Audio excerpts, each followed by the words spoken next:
Il est indéniable que Chuck Norris et Bruce Lee étaient les plus grandes légendes. Leur réputation de deux des plus grandes stars de l'histoire des arts martiaux demeure incontestable. Mais récemment, un événement surprenant s'est produit. Chuck Norris a fait des révélations pour le moins surprenantes concernant Bruce Lee. Alors, qu'a-t-il dit à propos de Bruce après toutes ces années? Plongez avec nous dans l'univers des arts martiaux. Chuck Norris, une légende des arts martiaux. Carlos Ray, plus connu sous le nom de Chuck Norris, est l'une des figures emblématiques des arts martiaux et du cinéma de sa génération. Né le 10 mars 1940, Norris a connu une enfance difficile. Peu sportif, timide et aux résultats scolaires moyens, il était le fils d'un homme dont le père, Ray, travaillait de façon irrégulière comme mécanicien automobile et s'adonnait souvent à des beuveries qui duraient des mois. Gêné par le comportement de son père et les difficultés financières de sa famille, Norris devint profondément introverti, un trait de caractère qui persista durant toute son enfance. En 1958, il s'engagea dans l'armée de l'air américaine comme policier de l'air et fut affecté à la base aérienne d'Osan, en Corée du Sud. C'est là qu'il gagna le surnom de Chak et commença à s'entraîner au Tang Soo-do, un art martial qui lui permit d'obtenir des ceintures noires et de fonder plus tard son propre système d'arts martiaux, le Chun-Kuk-do, la voie universelle. De retour aux États-Unis, il reprit son service comme assistant pilote à la base aérienne de March, en Californie. Norris quitta l'armée de l'air en août 1962 avec le grade d'aviateur de première classe. Après son départ, il postula pour devenir policier à Torrance, en Californie. En attendant le traitement de sa candidature, il décida d'ouvrir un studio d'arts martiaux, une décision qui allait marquer durablement sa carrière. Norris a commencé à participer à des tournois d'arts martiaux, mais a rencontré des difficultés dès ses débuts.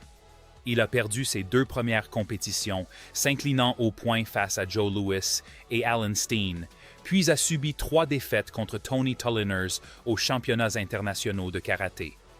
Cependant, dès 1967, Norris avait considérablement progressé, remportant des victoires contre des combattants de talent comme Vic Moore.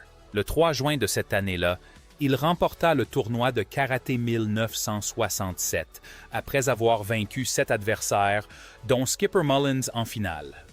Plus tard dans le mois, le 24 juin, il fut couronné champion du championnat de karaté américain S. Henry Cho au Madison Square Garden, où il remporta le titre face à Julio Lassalle et battit Joe Louis en finale. Durant cette période, Norris conciliait sa carrière de compétiteur avec son travail chez Northrop Corporation et le développement de sa chaîne d'écoles de karaté. Son site web officiel mentionne plusieurs clients célèbres, dont Steve McQueen, Chad McQueen, Bob Barker, Priscilla Presley, Donny Osmond et Marie Osmond. Début 1968, Norris subit sa 10e et dernière défaite en carrière face à Louis Delgado. Cependant, le 24 novembre 1968, il prit sa revanche et remporta ainsi le titre de champion du monde de karaté poids moyen, un titre qu'il conserverait 6 années consécutives. J'ai enseigné pendant 15 ans. Oui, j'ai été champion du monde de 1968 à 1974. Incroyable. Le 1er avril, il défendit avec succès son titre de champion de karaté américain lors d'un tournoi toute ronde au tournoi des champions de karaté d'Amérique du Nord. Plus tard cette année-là, il remporta le championnat américain de karaté pour la 2e fois, son dernier tournoi avant de prendre sa retraite invaincu. Comment Bruce Lee et Chuck Norris se sont-ils rencontrés? Lors d'une compétition, Norris fit la connaissance de Bruce Lee, l'homme qui allait bouleverser sa vie. À l'époque, Lee connaissait la célébrité grâce à la série télévisée Le Frelon Vert. Norris et Lee finirent par nouer une solide amitié ainsi qu'une collaboration professionnelle et de formation. Après leur rencontre, Lee partit pour Hong Kong afin de poursuivre sa carrière cinématographique. Cependant, la légende n'oublia pas son ami américain. Il le recontacta en 1972 pour lui proposer de tourner un film ensemble. Il proposa à Norris d'incarner son adversaire dans le film culte La Fureur du Dragon. Mais qui était Bruce Lee, au juste? L'homme qui a révolutionné les arts martiaux et marqué l'histoire de façon indélébile. Bruce Lee a incontestablement ouvert la voie au MMA moderne et a côtoyé de nombreux pratiquants d'arts martiaux tout au long de sa carrière. Il a travaillé sur plusieurs films emblématiques avant sa disparition prématurée. Son héritage reste néanmoins d'actualité. Né Lee Jun-fan le 27 novembre 1940 à San Francisco, en Californie, il est considéré comme l'un des artistes martiaux et icônes culturelles les plus influents de tous les temps.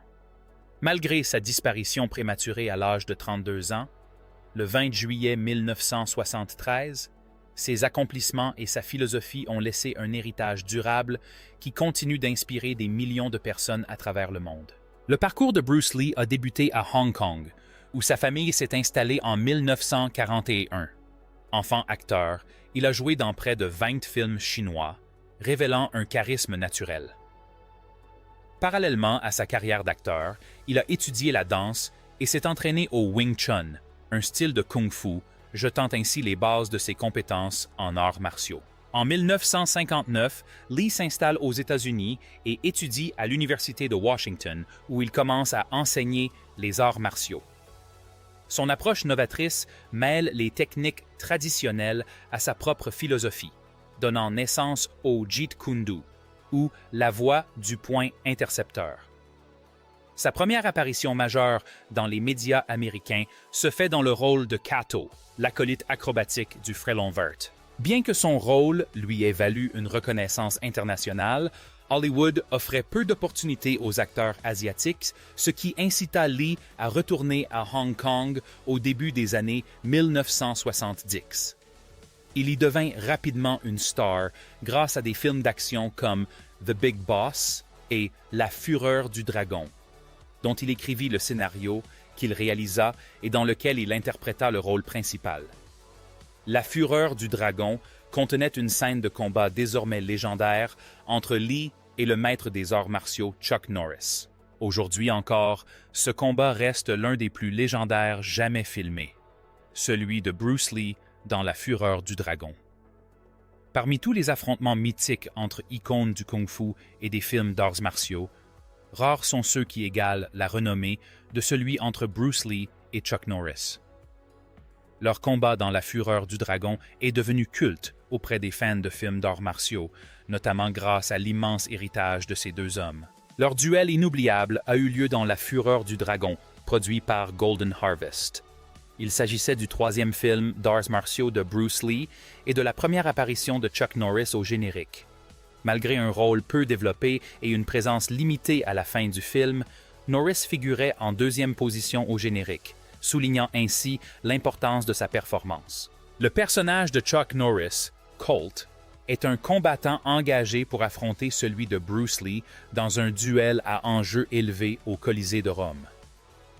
Leur combat de près de 10 minutes, ponctué de véritables contacts physiques à plusieurs reprises, est largement considéré comme l'une des scènes de combat les plus intenses et les mieux réalisées de l'histoire du cinéma d'arts martiaux. Comme Norris incarnait l'antagoniste, le combat s'est finalement soldé par la victoire du personnage de Bruce Lee.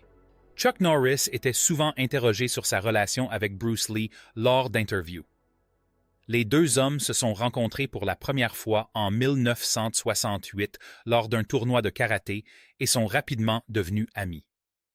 Pendant environ 2 ans, Lee et Norris se sont entraînés ensemble dans le jardin de Norris, travaillant leur technique et leurs conditions physiques. Selon Norris, bien qu'ils ne se soient jamais réellement battus, ils ont effectué quelques séances d'entraînement au combat. Malgré cela, l'acteur de Walker, Texas Ranger, a pris soin de ne pas trop s'étendre sur le déroulement de ces séances, insistant sur le fait que leurs échanges n'ont jamais été suffisamment intenses pour être considérés comme un véritable affrontement. Norris a également déclaré qu'aucun des deux pratiquants d'arts martiaux ne souhaitait se battre pendant le tournage de La Fureur du Dragon. Au fil des ans, la rumeur a circulé que Bruce Lee et Chuck Norris auraient livré un combat secret de boxe en tenue d'Ève dans un couloir. Cependant, d'après les déclarations de Norris lui-même, cela ne s'est probablement jamais produit. Malgré tout, les spéculations persistent, alimentés par leur affrontement à l'écran dans La Fureur du Dragon et par le talent impressionnant des deux combattants. Qui l'emporterait si Chuck Norris et Bruce Lee s'affrontaient à main nue? Bruce Lee et Chuck Norris sont les artistes martiaux les plus célèbres de l'histoire. Tous deux ont profondément marqué le monde des arts martiaux et inspiré de nombreuses personnes à se consacrer à leur passion. Compte tenu de leur influence, la comparaison entre ces deux icônes est presque inévitable, d'autant plus qu'ils se sont entraînés ensemble à un moment donné. Cela a amené beaucoup de gens à se demander ce qui se serait passé si Bruce Lee et Chuck Norris s'étaient affrontés à leur apogée. Qui l'aurait emporté et pourquoi? Tous deux sont nés en 1940 et ont connu des carrières similaires jusqu'à la mort tragique de Lee en 1973. L'héritage de Bruce Lee a commencé par la popularisation d'arts martiaux spectaculaires. En tant qu'individu ayant osé maîtriser plusieurs styles d'arts martiaux, il a inspiré nombre d'entre eux à dépasser les limites de la tradition et à expérimenter de nouvelles méthodes. Cette quête a mené à la création du Jeet Kune Do, une philosophie martiale unique et puissante. Lee n'a pas seulement entraîné son corps pour développer sa force. Il a également entraîné son esprit et ses réflexes, devenant ainsi l'un des combattants les plus rapides et les plus adaptables de son époque. Le premier combat public de Lee eut lieu durant son adolescence à Hong Kong, lorsqu'il participa à un tournoi de boxe anglaise. Pour se préparer, il prit des cours de boxe anglaise afin de perfectionner sa technique.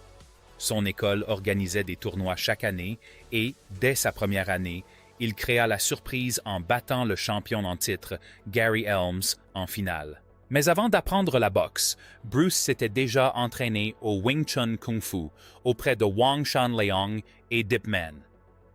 Wang l'aida à adapter ses techniques de Wing Chun aux règles de la boxe, mais c'est finalement la vitesse de frappe incroyable et les coups uniques de Lee qui déstabilisèrent Gary.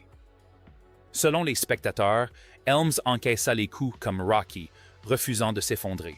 Le combat s'est étalé sur plusieurs rounds, mais comme Helms avait été mis au tapis à de nombreuses reprises, Lee avait accumulé suffisamment de points pour l'emporter au point.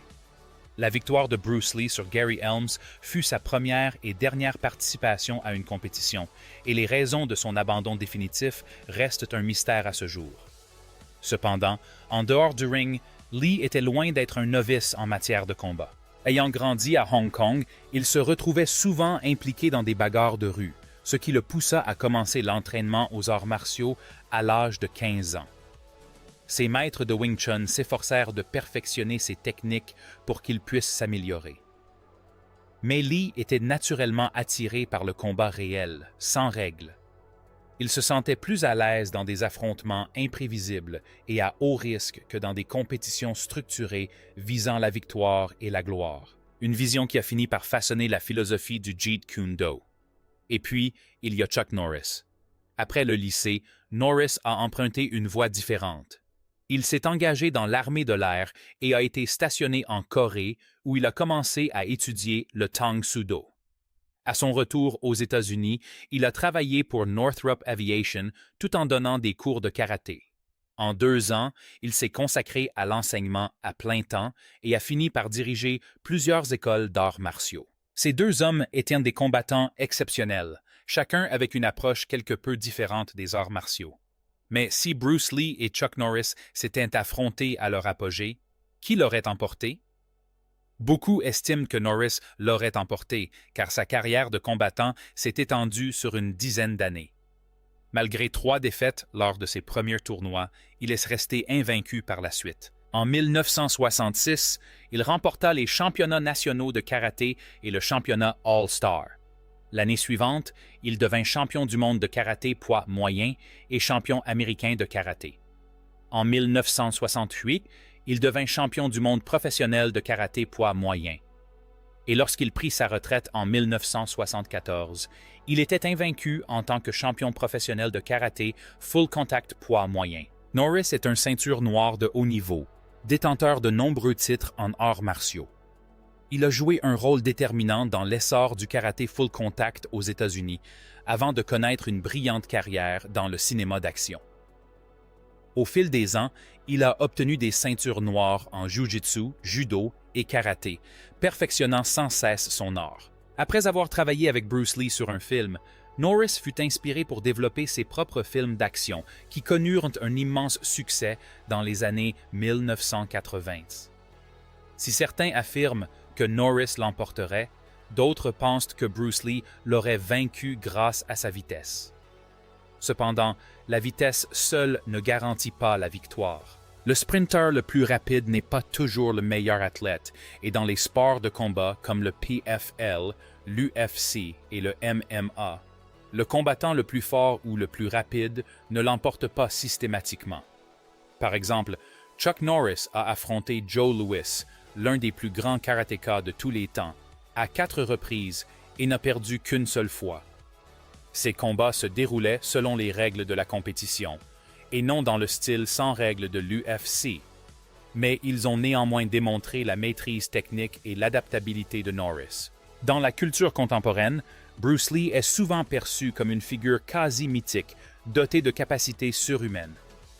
De son côté, Chuck Norris reste respecté dans le milieu des arts martiaux, même si son image dans la culture populaire est devenue un mème, alimenté par des histoires exagérées qui le transforment en personnage satirique. Ironie du sort, bien que Norris possède un palmarès en compétition bien plus impressionnant, c'est Lee qui est devenu le symbole mondial du maître de Kung-Fu. Aujourd'hui encore, le débat sur le vainqueur d'un hypothétique combat entre Bruce Lee et Chuck Norris reste ouvert. Nombreux sont ceux qui pensent que la vitesse de Lee, une qualité que Norris lui-même a souvent vantée, lui donnerait l'avantage. D'autres, en revanche, estiment que la force et le gabarit de Norris, en tant que champion de karaté, lui permettraient de dominer la légende du Kung-Fu. Bien que la victoire de Bruce Lee dans La Fureur du Dragon soit indéniable, un véritable combat entre Bruce Lee et Chuck Norris, au sommet de leur forme physique, aurait sans doute été très disputé. Chaque combattant possédait des atouts uniques qui pouvaient contrebalancer ceux de l'autre. La vitesse et l'adaptabilité de Lee face à la force et à la maîtrise du karaté de Norris. Aujourd'hui encore, Norris reste évasif lorsqu'on lui demande s'ils se sont déjà affrontés en dehors des entraînements ou qui l'aurait emporté. De ce fait, le débat sur un hypothétique duel entre Bruce Lee et Chuck Norris perdure des décennies après leur affrontement légendaire à l'écran. Que dit Chuck Norris à propos de Bruce Lee? Au vu de leurs carrières respectives, rares sont ceux qui peuvent rivaliser avec leur détermination et leur maîtrise des arts martiaux. Bruce Lee était un acteur né, et sa renommée mondiale s'est construite au moment même où le phénomène des arts martiaux déferlait. Quant à Norris, son ascension vers la célébrité fut plus progressive. Mais sa percée survint après son inoubliable collaboration avec Lee. Dans ce film, Lee incarnait Tang Long, un expert en arts martiaux envoyé protéger le restaurant familial des criminels locaux. Chuck Norris incarnait Colt, un redoutable combattant de l'Ouest recruté par les méchants comme leur dernier espoir face à la force irrésistible de Lee. Leur affrontement au Colisée romain était un chef-d'œuvre cinématographique. 10 minutes d'une intensité brute où chaque coup, chaque parade et chaque contre-attaque étaient exécutés avec une précision chirurgicale.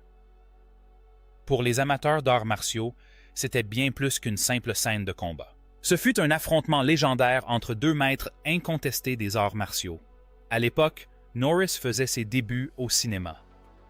Et voir un acteur occidental dans un rôle aussi marquant fut une surprise exaltante pour le public. Bien que le personnage de Bruce Lee ait finalement remporté le combat, la performance de Norris a marqué les esprits. La Fureur du Dragon ne fut pas seulement un succès, ce fut un véritable phénomène. À sa sortie, le film devint le plus gros succès du box-office hongkongais, un record qu'il conserva jusqu'à ce qu'un autre film de Bruce Lee le surpasse l'année suivante. Le succès financier du film était stupéfiant compte tenu de son budget modeste.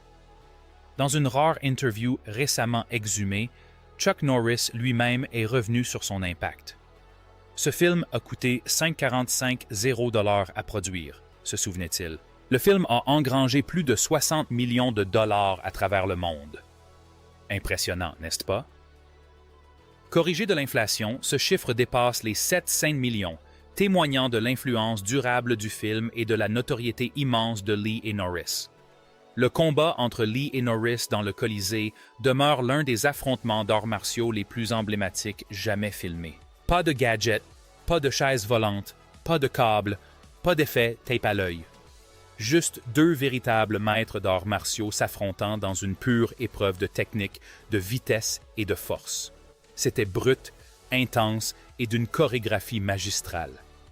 Lorsque le personnage de Lee sortit finalement victorieux, laissant la secte de Norris inerte au sol, le public fut subjugué. Le réalisme de leur duel a laissé croire à beaucoup que les deux hommes entretenaient une véritable rivalité hors des plateaux. Leur façon de combattre, la précision, la force brute de chaque mouvement semblaient trop réelles pour n'être qu'une simple chorégraphie. Pendant des années, les fans ont spéculé, se demandant si leur affrontement légendaire était alimenté par une compétition personnelle. En réalité, Lee et Norris étaient amis et partenaires d'entraînement. Malgré les rumeurs persistantes d'une véritable rivalité, Bruce Lee et Chuck Norris se respectaient mutuellement, un respect forgé par des années d'entraînement commun. Ils se sont affrontés à de nombreuses reprises, Norris étant souvent impressionné par la vitesse et la précision hors pair de Lee. Ce dernier, quant à lui, n'a jamais caché sa confiance en lui. Dans une interview restée célèbre, il a affirmé que se battre contre des artistes martiaux renommés comme Joe Louis, Mike Stone et même Chuck Norris lui donnait l'impression de se battre contre des enfants. Pourtant, lorsque Norris a évoqué leur collaboration, il n'avait que de l'admiration pour Lee. Revenant sur le film La Fureur du Dragon, il a déclaré « J'ai adoré travailler avec Bruce Lee sur ce film. C'était vraiment génial. » Cette scène de combat est considérée comme la scène de combat d'arts martiaux la plus classique de tous les temps. C'est donc un plaisir de participer à une scène de combat aussi appréciée. Ce combat légendaire dans le Colisée est toujours considéré comme l'une des meilleures séquences de combat jamais filmées, mais ce qui la rend encore plus remarquable, c'est la manière dont elle a été tournée. L'équipe ne disposait pas des autorisations nécessaires pour filmer sur ce site historique. Lee dut donc prendre les choses en main, au sens propre du terme. En corrompant des fonctionnaires, il parvint à accorder à l'équipe 1 heure seulement pour filmer ce duel épique. Chaque mouvement, chaque coup devait être précis. Il n'y avait pas de seconde chance. Le résultat, un chef-d'œuvre cinématographique qui reste une référence en matière de chorégraphie d'arts martiaux. Même des décennies plus tard, aucune scène de combat n'a égalé son intensité, son authenticité et sa puissance brute. Mais un détail de cette scène légendaire est resté secret pendant des années. Contrairement aux combats chorégraphiés d'Hollywood, la philosophie de Bruce Lee était de privilégier l'authenticité, mêlant spectacle cinématographique et techniques de combat réels.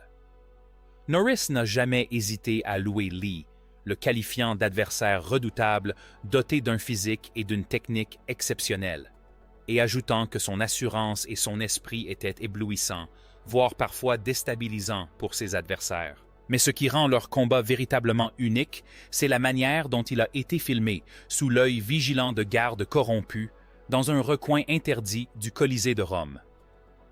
Ce qui était initialement destiné au marché asiatique est devenu un phénomène international grâce à cette séquence à couper le souffle.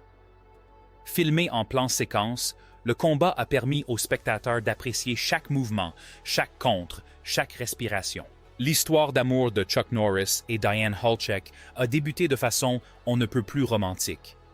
Amoureux depuis le lycée, leur histoire a commencé alors que Norris était encore en première.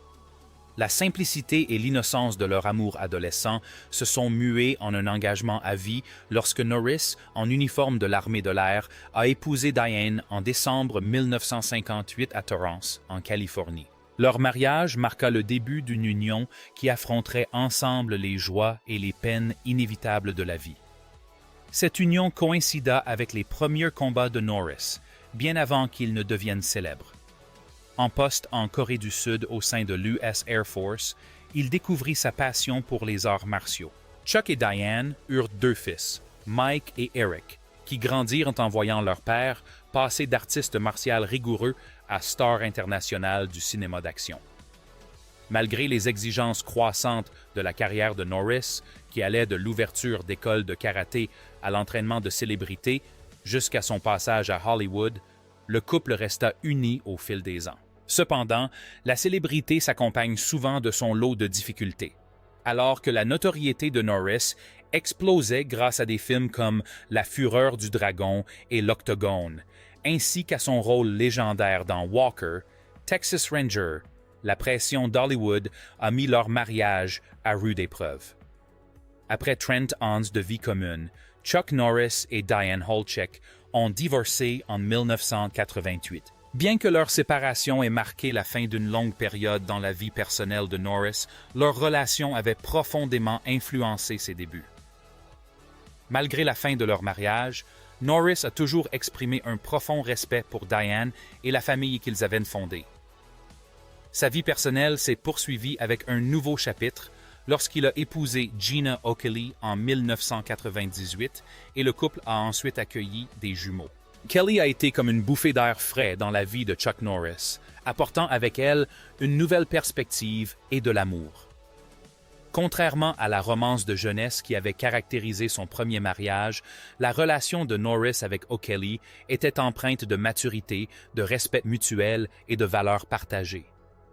L'acteur et expert en arts martiaux a rencontré O'Kelly pour la première fois en 1997, alors qu'il dînait avec une autre personne. Mais après qu'elle eut obtenu un petit rôle dans sa série, Walker, Texas Ranger, il l'invita à sortir dès le lendemain. 1 an plus tard, ils se marièrent. Et en 2001, ils accueillirent des jumeaux, un garçon prénommé Dakota et une fille prénommée Danalee. Au fil des années, ils furent inséparables, voyageant à travers le monde, assistant à des événements prestigieux et tournant même ensemble dans des publicités. Gina a joué un rôle essentiel dans la vie de Norris, soutenant ses actions philanthropiques et coprésidant son association. En 2021, il a publié un message élogieux sur Facebook, la qualifiant d'épouse et de mère merveilleuse, ainsi que de chef d'entreprise hors pair, doté d'un incroyable sens de l'organisation. Parallèlement à leur vie privée, Gina s'est également illustrée dans le monde du divertissement. Elle a participé à l'émission Praise the Lord aux côtés de Norris, a fait une apparition dans la sitcom Yes Dear et a bien sûr joué dans Walker, Texas Ranger. Aujourd'hui, elle est non seulement la plus grande supportrice de Chuck Norris, mais aussi la belle-mère de ses 3 enfants, Mike, Dana et Eric. Gina O'Kelly n'est pas seulement la femme qui accompagne Chuck Norris. Elle s'est forgée une carrière impressionnante. Mannequin à ses débuts, elle s'est ensuite tournée vers la télévision, décrochant un rôle dans Walker, Texas Ranger et apparaissant aux côtés de Norris. Mais en réalité, Dave, comme tu le sais, tu vas nous montrer ça dans Praise the Lord en 2004. Elle a même fait une apparition dans la sitcom Yes Dear en 2003, où Norris tenait également un rôle. Aujourd'hui, O'Kelly s'est lancée dans le monde des affaires en tant que PDG de Seaforth, une usine d'embouteillage d'eau qu'elle a fondée avec Norris en 2015. Mais leur engagement dépasse le cadre professionnel. Ils sont profondément engagés dans des actions solidaires. Norris a d'ailleurs créé la fondation Kick Drugs Out of America en 1990. En 2003, le couple a rebaptisé l'association Kickstart Kids. Cette organisation à but non lucratif utilise le karaté pour responsabiliser les jeunes en leur inculquant discipline et valeurs morales. Qu'ils assistent à des événements comme le Wizard World Comic Con en 2017 ou qu'ils soient présents à la course NASCAR Sprint Cup Series A Day AA Texas 5 Cents avec des amis célèbres comme Dennis Quaid et Jim Morris, Chuck Norris et Gina O'Kelly forment un duo dynamique tant dans leurs carrières respectives que professionnelles. Leur relation ne se limite pas aux affaires et à la philanthropie. Ils aiment sincèrement passer du temps ensemble. Qu'ils voyagent, fassent du sport ou profitent simplement d'un moment de calme dans leur ranch, ils savourent chaque jour. En mai 2022, Norris a partagé un aperçu de leurs aventures. Il a publié une photo du couple à Santa Cruz, en Californie, sur Instagram avec la légende. « Quelle merveilleuse journée à Santa Cruz avec ma magnifique épouse. » Il est clair qu'il est sous le charme. Ses réseaux sociaux regorgent de messages touchants adressés à O'Kelly pour son anniversaire en août 2022. Le fitness a toujours occupé une place importante dans la vie de Norris et il est un fan de longue date de Total Gym, apparaissant dans des publicités et des spots télévisés pour la marque. O'Kelly l'a même rejoint dans l'un d'eux, prouvant une fois de plus qu'ils forment un couple exceptionnel, que ce soit dans le domaine du fitness, des affaires ou de l'amour. Quel est votre film préféré de Chuck Norris? Et si Chuck Norris et Bruce Lee s'affrontaient à main nue, qui l'emporterait selon vous? Partagez vos impressions dans les commentaires ci-dessous. N'oubliez pas de liker et de vous abonner à notre chaîne. Cliquez également sur la vidéo suivante. Vous ne voudrez pas la manquer.